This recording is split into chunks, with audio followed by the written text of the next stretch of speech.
आपको लेकर चलते हैं ग्राउंड जीरो पर। हमारी सहयोगी शिरीन वहां पर मौजूद है और एक बड़ा अपडेट शिरीन से लेते हैं। शिरीन, बताइए क्या जानकारी। बिल्कुल रोमाना, ये बड़ा अपडेट इस लिहाज से है, वो जो कहा जा रहा है ना, वो जो निकलकर सामने बात आ रही है कि ये हमला आत्मघाती नहीं है। और जो डॉक्टर उमर के पैनिक होने के बाद घबराहट और जल्दबाजी में लिया गया जो ये कदम उठाया गया बताया जा रहा है, उसी से जुड़ी हुई ये बड़ी खबर है। दरअसल जम्मू कश्मीर पुलिस का एक पोस्ट काफी वायरल हो रहा है रोमाना। डॉक्टर उमर के पैनिक होने की थ्योरी को लेकर ये पोस्ट वायरल है। 10 नवंबर की शाम जम्मू कश्मीर पुलिस ने सोशल मीडिया पर एक पोस्ट किया था जिसमें उसने ये लिखा था कि तुम भाग तो सकते हो लेकिन तुम छिप नहीं सकते। और बड़ी बात इससे जुड़ी ये है, महत्वपूर्ण यहाँ पर ये बात है कि थोड़ी ही देर बाद 6:10 पर पुलिस की तरफ से पोस्ट किया जाता है और थोड़ी देर बाद दिल्ली में लाल किले पर इसी जगह पर यहाँ रेड लाइट के पास उस कार में वो ब्लास्ट होता है और ये कनेक्शन कहीं ना कहीं जुड़ता दिखाई दे रहा है। ये साफ होता हुआ दिख रहा है रोमाना। ये जो कहा जा रहा है कि पैनिक था, वो उस सिचुएशन में नहीं था, सोचने समझने को वो कहीं ना कहीं समझ नहीं पा रहा था और जल्दबाजी उसे बहुत ज्यादा थी, घबराहट हड़बड़ाहट में बहुत ज्यादा था, जिसकी वजह से ये ब्लास्ट, वो कार धमाका जिसने पूरी दिल्ली को, पूरे देश को दहला दिया, वो हुआ। तो ये बड़ी जानकारी सामने निकल कर आ रही है। देखिए जम्मू कश्मीर इस पर बात करने के लिए हमारे साथ ये पोस्ट जम्मू कश्मीर पुलिस की तरफ से जो किया गया सोशल मीडिया पर, और ये पोस्ट 10 नवंबर को किया गया। समय इसमें आप देख सकते हैं 6:10 के आसपास ये पोस्ट किया गया और उसके बाद 6:22 पर, कड़ियां देखिए कैसे जुड़ती हैं, 6:22 पर निकलती है ये गाड़ी, I-20 गाड़ी जिसमें डॉक्टर उमर बैठा हुआ है और डॉक्टर उमर पार्किंग एरिया से इस गाड़ी को बाहर लेकर आता है और उसके बाद 6:52 पर इस गाड़ी में ब्लास्ट हो जाता है।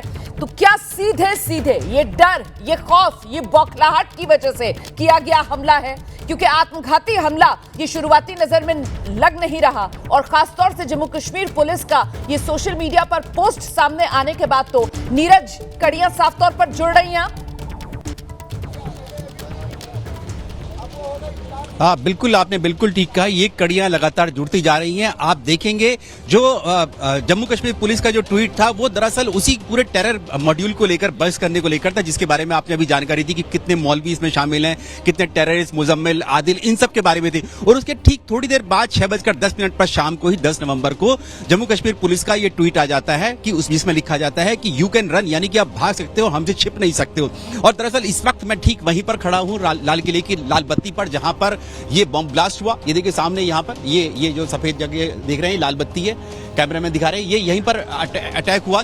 और अगर इसकी पार्किंग देखेंगे आप रोमाना और शिरीन, तो पीछे की तरफ राइट साइड पे लाल किला जो सामने प्राचीर दिखाई दे रही है और राइट साइड पे जो है वो पार्किंग है। इस पार्किंग से 6:22 पर अगर निकला होगा, अगर उसने 2 रूट लिए होंगे, रिंग रोड से पीछे की तरफ लाल किले की तरफ से अगर वो आया इस तरह से, तो यहाँ आया, इस लाल बत्ती पर आया, या फिर वो या इधर की तरफ से आया, दरियागंज की तरफ से आया, इस तरफ से ऐसे करके ये, और फिर उसने क्या वाकई में यू टर्न लिया, तो संभावना कम, लेकिन ज्यादा लग रही है कि लाल किले के पीछे से रिंग रोड से आया और यहाँ पर इस जगह लाल बत्ती पर आया। यहाँ पर धीरे धीरे करके वो I-20 जो थी वो चल रही थी इस वक्त में। तो यहाँ आने के बाद जो पैनिक किया, क्योंकि 6:10, 6:22 और 6:50 या 52, जैसे कि हम लोगों को जानकारी, 6:52 पर दरअसल पुलिस और जो फायर ब्रिगेड थी उनको कॉल की गई। तो या 1 या 2 मिनट लगे होंगे, किसी ने कॉल किया होगा यहाँ से पुलिस या फायर को, तो यहाँ पर उसने जो है यहाँ पर ब्लास्ट हो गया। तो अब जांच एजेंसियां, नेशनल इन्वेस्टिगेशन एजेंसी NIA, उनके सामने इस बात का चैलेंज है कि ये पता करना है कि क्या वाकई में ये एक हड़बड़ाहट पे उसने ये पैनिक किया, टाइमर्स लगे हुए होंगे उसमें,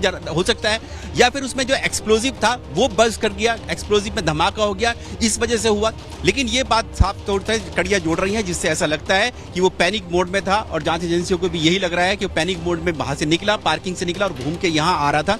कहाँ जा रहा था ये साफ नहीं है, कहीं रखने जा रहा था, प्लांट करने जा रहा था, अपनी ही गाड़ी को उसने क्या सुसाइड बॉम्बर की तरह इस्तेमाल किया, ये नहीं लग रहा, लेकिन लग रहा है पैनिक के चक्कर हुआ और उसका जो इंजन में या कहीं पर भी जहां उसने एक्सप्लोजिव छिपा रखा था या अपनी डिक्की में, जहां, क्योंकि CNG की जो किट थी उसका, जो उसका सिलेंडर था, वो इंटैक्ट मिला, करीब 50 या 75 मीटर की दूरी पर पुलिस को मिल गया। वो कल हमने देखा भी था, वो पीछे जाकर गिरा, उसकी गाड़ी से निकल कर गिरा। तो ये संभावना लग रही है कि या तो उसके इंजन में या कहीं पर एक्सप्लोजिव रखा हुआ था, जिसके चलते ही ये ब्लास्ट हुआ। आप रहिए मेरे साथ, मैं लौटूंगी आपके पास। देखिए दिल्ली का लाल किला और दिल्ली के लाल किले के पास ये जो कार धमाका हुआ है, जो सच पूरा देश जानना चाहता है, वो सच जांच में निकलकर सामने आ रहा है।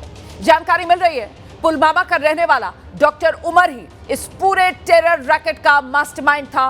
डॉक्टर उमर ही था जिसने महीनों तक दिल्ली को दहलाने की साजिश रची और फिर 10 नवंबर को उसे अंजाम दे डाला।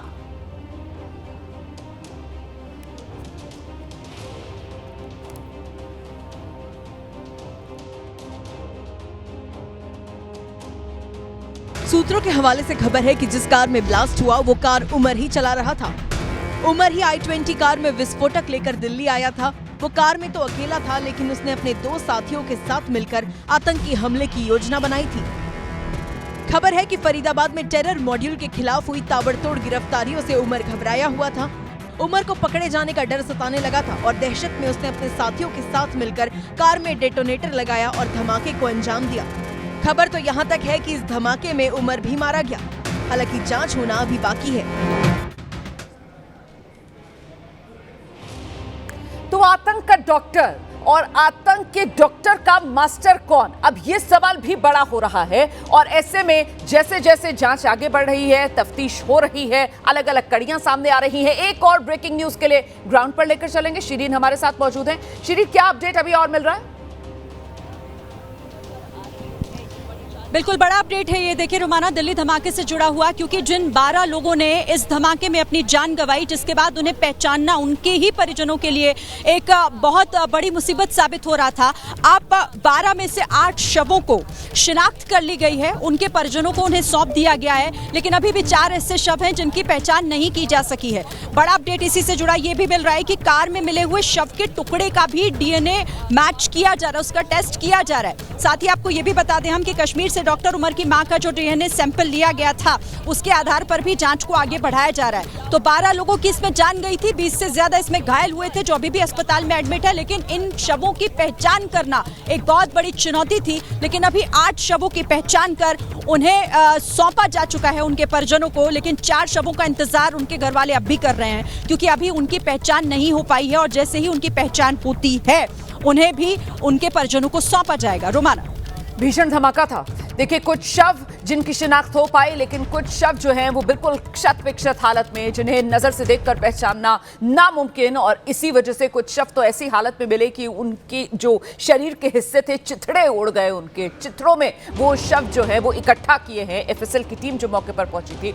और ऐसे में अब डीएनए मिलान ही एक वो रास्ता है जिसके जरिए इन शवों की शिनाख्त की जाएगी। इस बीच जो ब्लास्ट हुआ, ब्लास्ट के बाद घटना वाली जगह से एक डेड बॉडी मिली जो आतंकी उमर की बताई जा रही है। हालांकि यह शव भी बुरी तरीके से जली हुई हालत में मिला है, इसीलिए इस शव की पहचान करना भी मुश्किल हो रहा है। और अब डीएनए टेस्ट के जरिए ही इस शव की भी पहचान की जा रही है। डीएनए मिलान ही अब उमर के शव के शिनाख्त का एकमात्र रास्ता बचा है। इसलिए जांच एजेंसियां अब शव का उमर के परिवार वालों से डीएनए मिलान करेगी। इसी बीच जम्मू कश्मीर पुलिस ने उमर के पिता गुलाम नबी भट्ट को हिरासत में ले लिया है, जो पूर्व स्वर्ण पदक विजेता शिक्षक रहे हैं। हिरासत में लिए जाने का संभावित कारण भी डीएनए टेस्ट ही बताया जा रहा है। इससे पहले जम्मू कश्मीर पुलिस ने उमर के 2 भाइयों और मां को भी हिरासत में लिया था, जिनसे पूछताछ जारी है। उमर के परिवार वालों के अलावा जम्मू कश्मीर पुलिस ने आतंकी मॉड्यूल से जुड़े मामले में कार्रवाई करते हुए एक और डॉक्टर सज्जाद अहमद को हिरासत में ले लिया है, जो उमर का दोस्त है और सबसे बड़ी बात, फरीदाबाद के अल फलाह अस्पताल में एक सर्जन है। तो दिल्ली में ये जो कार धमाका हुआ है, इसकी जांच के तार जो हैं वो जम्मू कश्मीर से भी जुड़ रहे हैं। और ऐसे में जम्मू कश्मीर में बड़ी छापेमारी की जा रही है। जम्मू कश्मीर के अलग अलग हिस्सों में, जिसमें शोपिया से लेकर कुलगाम तक कई जगहें बताई जा रही हैं जहां छापेमारी चल रही है। इसके अलावा जमाते इस्लामी से जुड़े लोगों के ठिकानों पर भी छापे किए जा रहे हैं। उधर नादिगाम में डॉक्टर हमीद फयाज के घर पर छापेमारी की जा रही है। चित्रगाम में मोहम्मद यूसुफ फलाही बताया जा रहा है, उसके घर पर छापा मारा जा रहा है। कुलगाम में 200 से ज्यादा जगहों पर यह छापेमारी की जा रही है। जम्मू कश्मीर में बड़े स्तर पर यह छापेमारी जो की जा रही है, और खासतौर से जो इलाके हैं वो शोपिया से लेकर कुलगाम तक है जहां ये छापेमारी चल रही है। सीधे आपको लेकर चलेंगे, हमारे साथ हमारे सहयोगी नीरज राजपूत उस वक्त मौजूद है। जरा नीरज से ही जानते हैं, जम्मू कश्मीर में छापेमारी जो चल रही है, इसको लेकर क्या डिटेल्स अब तक सामने आई है नीरज?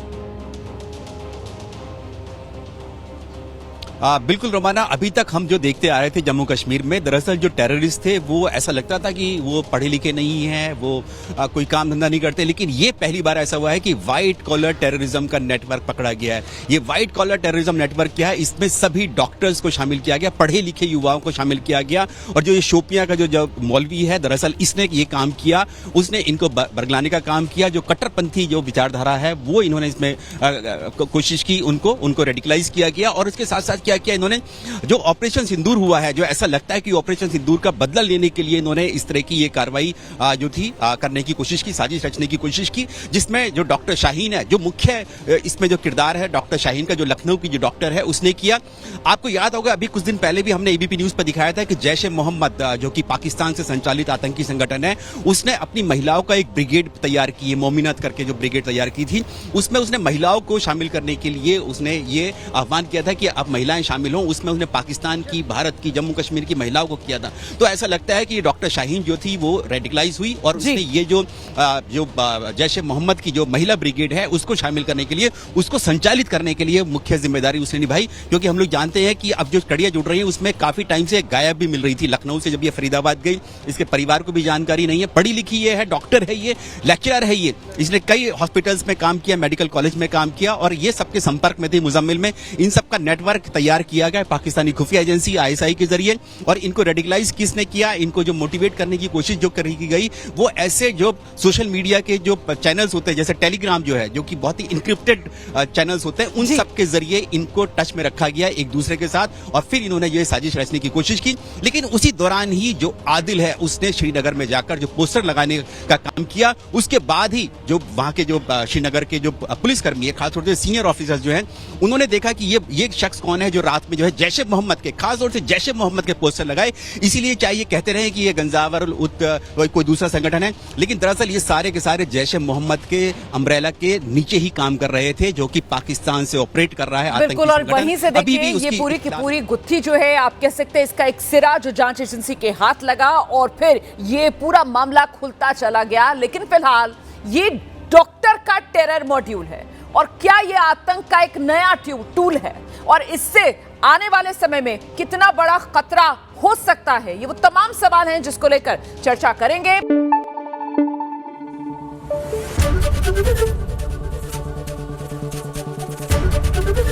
एबीपी न्यूज आपको रखे आगे।